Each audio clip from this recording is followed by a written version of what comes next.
Welcome to Nourishing the Mother, an inspired conversation space between Bridget Wood and Julie Tenner on the journey of motherhood through the common thread of parenting, relationship, and sexuality as a path to consciousness. We keep our conversations honest, our experiences real, and our philosophies exploratory. We believe that in order to raise incredible humans, we first have to raise ourselves. We know that in order to rock the family, you've got to nourish the mother. If you are here, you care about paving a path of conscious and intentional motherhood, connected with yourself and your gifts, and also illuminating your children in theirs so we may raise more whole humans who can impact this world in a more humane way. If you desire to integrate your learnings practically and supportively, head on over to bridgetwood.life or julietenner.love to go deeper.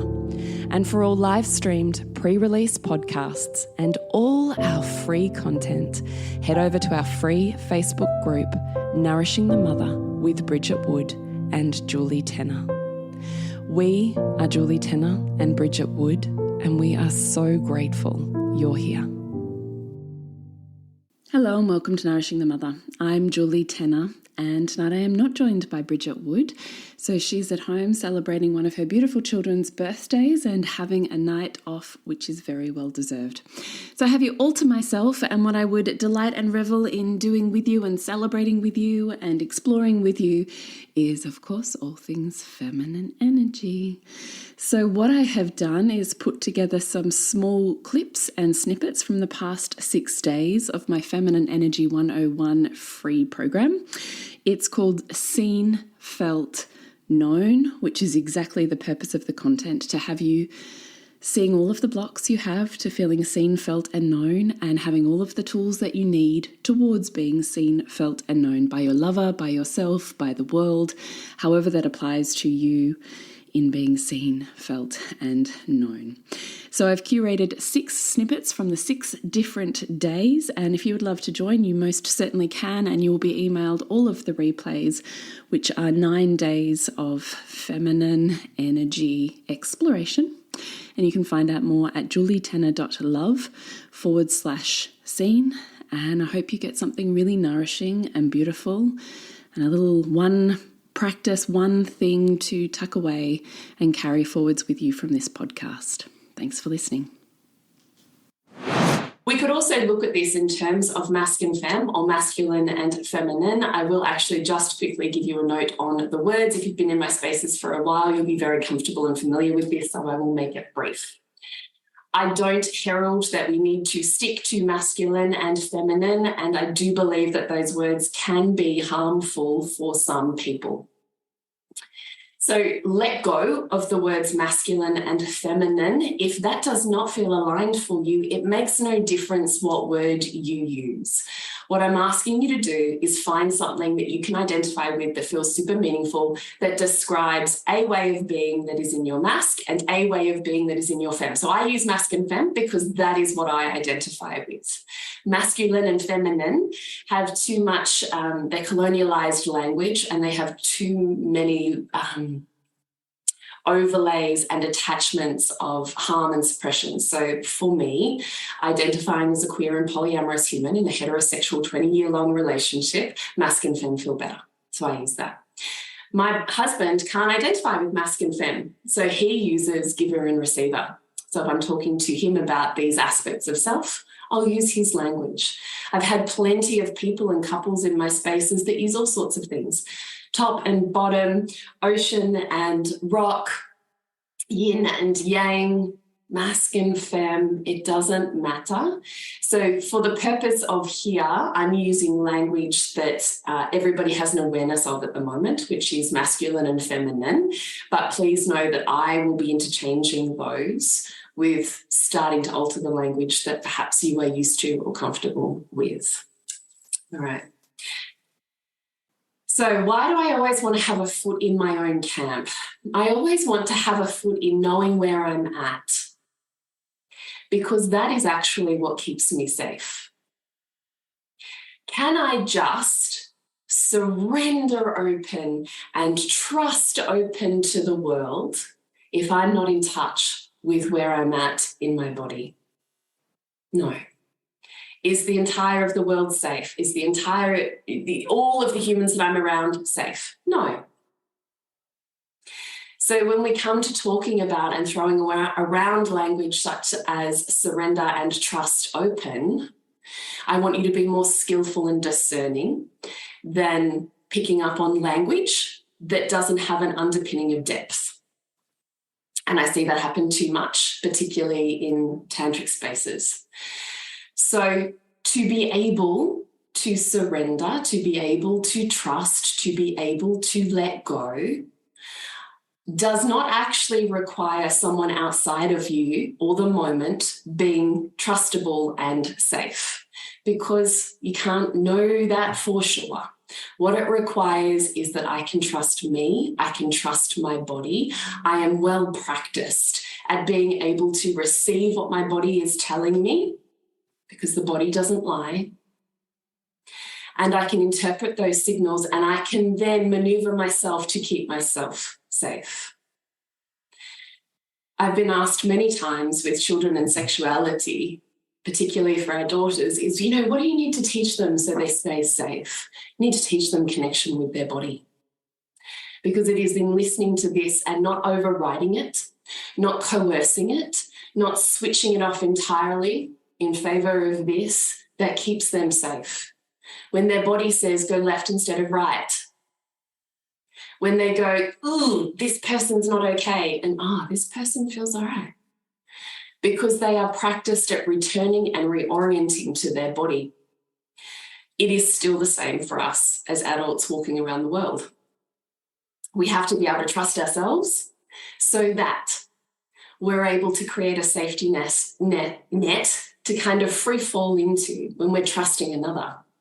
Right? And all the femme in all of us wants is to know that when we let go, someone else has got us.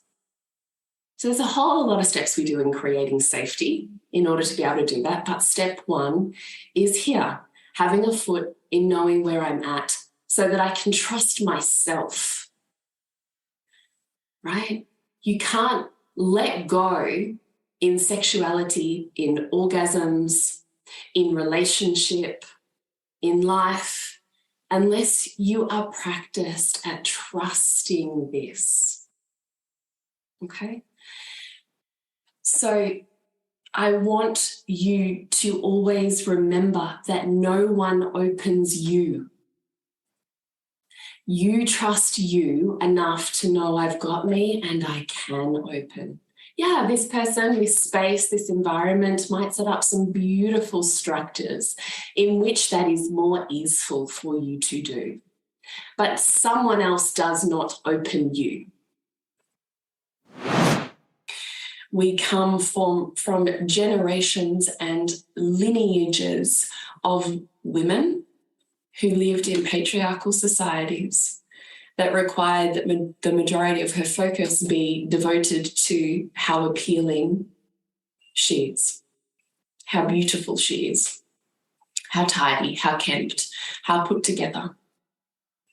What a prize. Sometimes how that beauty could get you into trouble. And beauty is unsafe. Sometimes how we've learned how to hide our beauty because we can be beautiful, but not too beautiful, because then what happens? People pervert that beauty. They grab at it in ways that you're unprepared and feel unsafe for. Perhaps you're judged or lose friends as women are pitted against women as a way to separate us from community, because it's in community when women gather together that they raise consciousness and they raise power together. So if we isolate women, if we keep you so incredibly focused on body fat and about whether you're fitting in or not, then maybe you'll be less focused about the powerful change that you can create in the world. A wonderful system. So much wounding around beauty. But what I find fascinating about beauty is that what we, and then of course we have male gaze, which I didn't say at the end there. So male gaze still perpetuates how we see ourselves, because art culture, media, pornography, and the flow and effect into the cultures that we live on all look at women through a male gaze, which is very different to a female gaze. So we have this tenuous relationship with our beauty often, and it's worth just taking a minute to look at it. When I think about beauty, I think about it being a gift of the goddess, and that beauty is infinite. It is not a learned set of rules in this finite slither that is dictated by time and culture, because we all know that slither of what is beautiful has changed over centuries. It's changed nearly every decade. So what actually is beautiful? If it was this and now it's that and now it's this and now it's that, like it's not, we have to see the system as learned as opposed to what it is. Beauty is infinite. Everything is beautiful. You can find beauty in absolutely everything. Because there's a sunrise, does it mean that the sunset is less beautiful? Because there's a mountain, does it mean that the ocean is less beautiful? Because I have a pink flower and I have a red flower, is one more beautiful than the other? No, they're just beautiful. Then the second part to being heart-led that I want to take a moment on, which is often the part that I just want to skip over, and I see so many women wanting to like zoom right over, and often what creates our desire to be self-sufficient and meet our own needs, or to step forwards first before anyone else has an opportunity to even enter that space, is the waiting. In tantric language, we would call that waiting open. It is fucking torture. I think we have this perception that we enter our feminine and we're so magnetic and it all just feels incredible. But the truth is, it is a spiritual practice to be in the waiting and find enjoyment, like finding beauty, find enjoyment in the yearning. The not yet having, in the waiting, knowing it's coming. So being with our heart and its yearning, what it's asking from our world, from us, from our reality, can be incredibly hard because we don't yet have the thing. So there's this sense of not quite feeling satisfied yet. As opposed to that instant gratification, I want it, I buy it, I get it, I live it, and then I'm done and I'm on to the next thing. I want it, I buy it, I get it. And so we have this way of moving through the world that's very about I want, I get. We've lost the art of what it is to macerate and find enjoyment in the waiting and in the wanting. And instead of trying to eliminate that wanting through grabbing, satiating, filling, instantly gorging on that thing, human, food, whatever it is, orgasm, and eliminating the tension from your body because like, oh, I want it. Now I don't have to feel intention anymore. That's the masculine. Versus the feminine that's like, oh, hello, energy. Oh, more energy. What happens when I spread it and it goes further, right? The wanting and the building of desire is the juice of life. The other reason it's really hard is because when we feel desire for something, and that can be read as jealousy or, as that like pout that I don't have that experience from my partner or my life right now, often what can happen is that we are trying in this work to focus on being an energetic match for the reality that we have. But when we see the thing we don't have, we're actually focused on the not having it. So our energy and attention is focused on the missing piece. It's focused on what I don't have right now. And the law of attraction doesn't pick and choose. It's not like the law of attraction only works when it's good things and doesn't work when it's bad things. The law of attraction is fairly neutral. It just mirrors back and gives you whatever you want. And it thinks what you want is what you're focused on. And what you're focused on right now is the fact that you don't have the thing.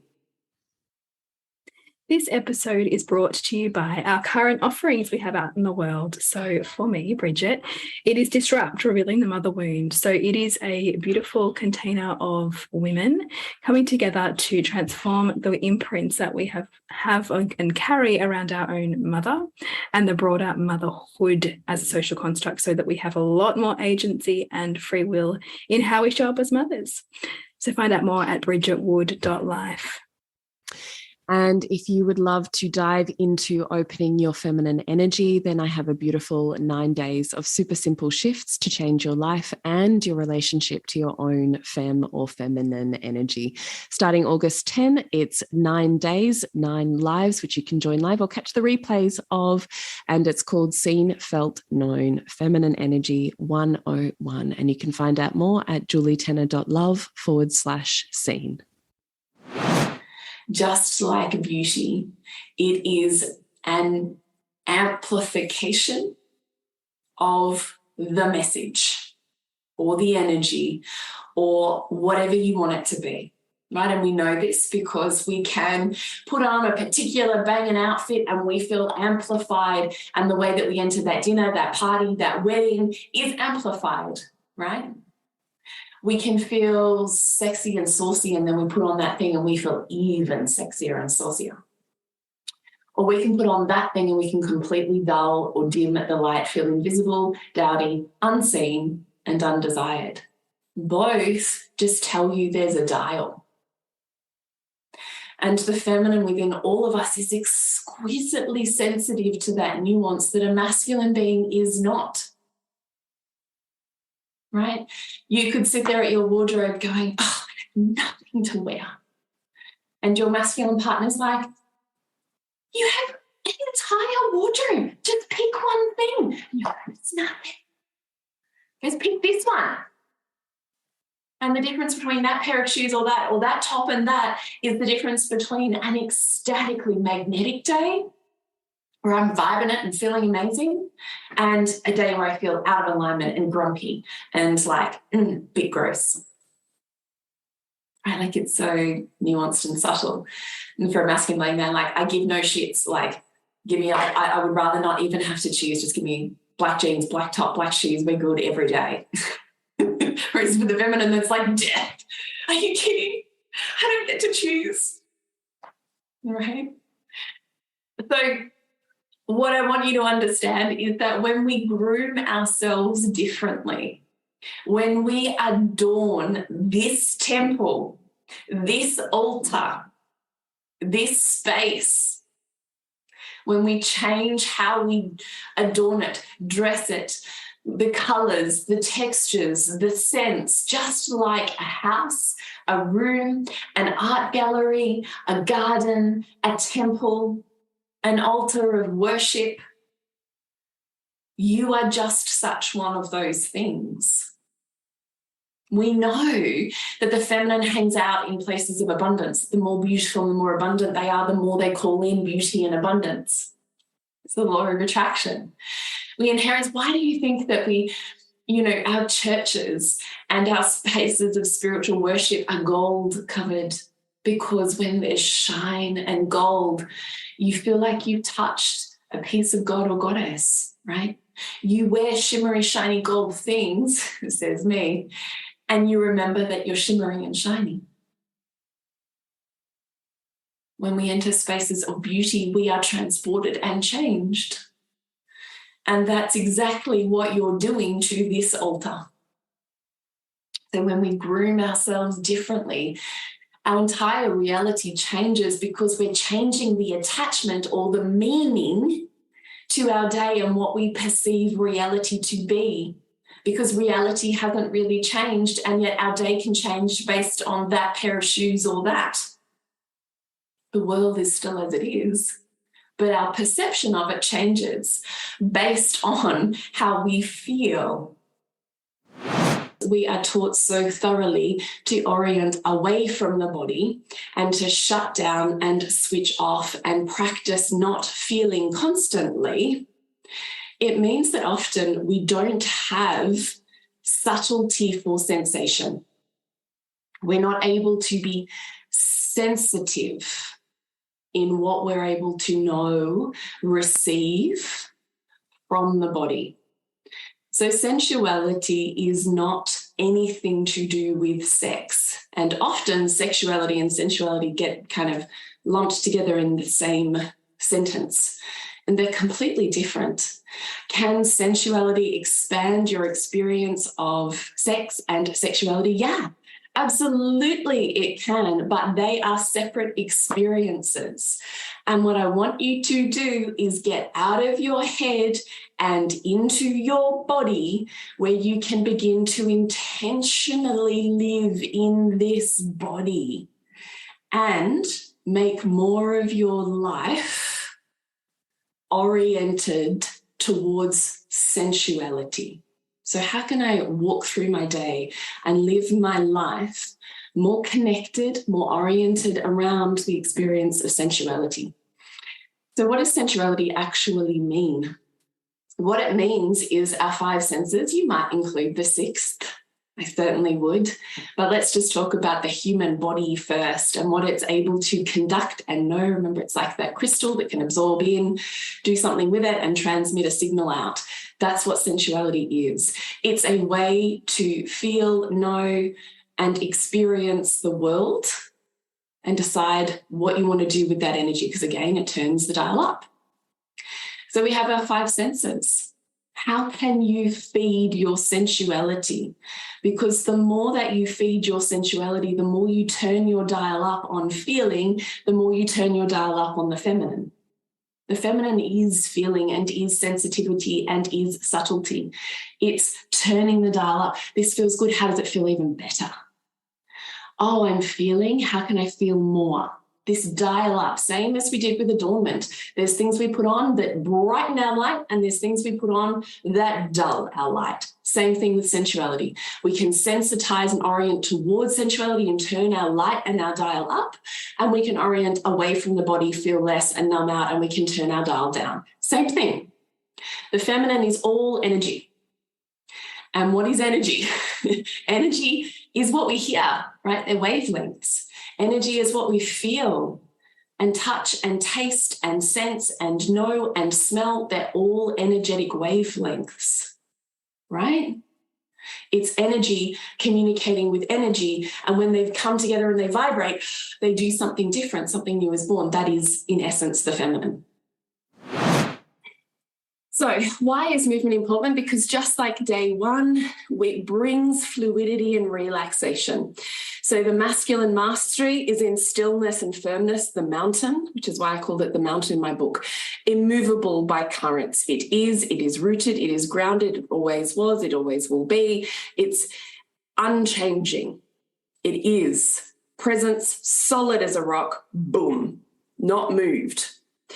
The feminine is all of the currents of movement, everything that changes and flux and flourishes, and, it's all of life. It's the weather patterns, it's feeling, it's sensation, it's sensuality, it's fluidity and movement. The dancers, actresses, and sex workers that get paid the most are the ones that can move in such a way that they can convey a feeling, and in response to you witnessing that movement, you are moved. So the feminine principle within all of us requires movement in order to feel connected and alive and let muscles ripple and show the effect of whatever it is it's feeling, as opposed to the mountain that can seize it all up and close it all up, and it's the still pond and you have no idea what's happening underneath that glass surface. The feminine is very transparent in what I feel is what I am, is what you can see and touch and feel and know, and there's a sense of truth and safety in that. So movement can also be part of creating the art of invitation. So being a magnetic match to drawing towards you, being the beacon of desire or energy that gets noticed, the space that someone feels relaxed around. If your body is relaxed, people feel relaxed around you. If your body is tight and in tension and walled up, people feel tight in tension and walled up around you. Our bodies communicate stronger than our words. So always being aware, this is why we have a foot in our camp, always so that we know where we're at. And then the next step from there is to focus on what we call the feminine pole. So this is the part of you that penetrates into the world. It's the part that has the biggest magnetic current for a feminine being. And focusing on this whole area. So throat, décolletage, breasts, nipples, bottom of the rib cage, this whole area like a beautiful bright light balloon. And just bring your internal feeling or your internal awareness to all of those structures. Can I take a breath and feel the outline of my breasts? Can I take a breath and feel my nipples? Can I take a breath and feel my décolletage? Breath, feeling, just spending a minute or two breathing into this part of your existence, this part of your physicality. How much of it can I feel? And on the out breath, sighing it out. Just spend a minute. Feel my breasts.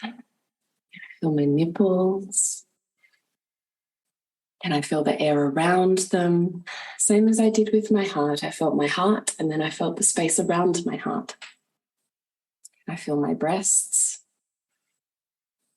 And can I feel the meeting point of the air around my breasts? Can I think about what I love? We're talking about our environment, seeing beauty, feeling beauty, adornment, knowing the light and the love that I am, what I love, what opens my heart. Can I feel that grace in my heart?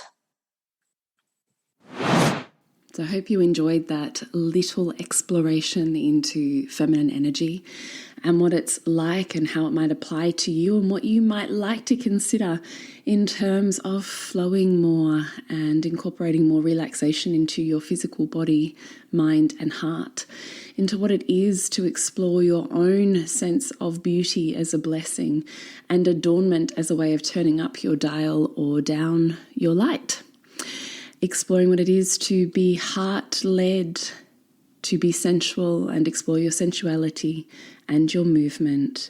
And there's more coming up in the next few days. So if you would love to have all of that and more emailed to you, you can find out more at julietenner.love/scene.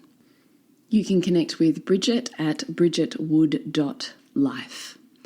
Remember to nourish the woman, to rock the family. And we'll see you next week when we continue to peel back the layers on your mothering journey. Thank you so much for listening. We literally couldn't do this without you. Please share this podcast with anyone you think it would be medicine for. If you desire to integrate your learnings practically and supportively into your life, then head on over to bridgetwood.life or julietenner.love to go deeper. And if you feel like giving back a little to this free content, please rate us on iTunes or Facebook, all of which helps the podcast reach more mamas who need this type of tonic for the soul.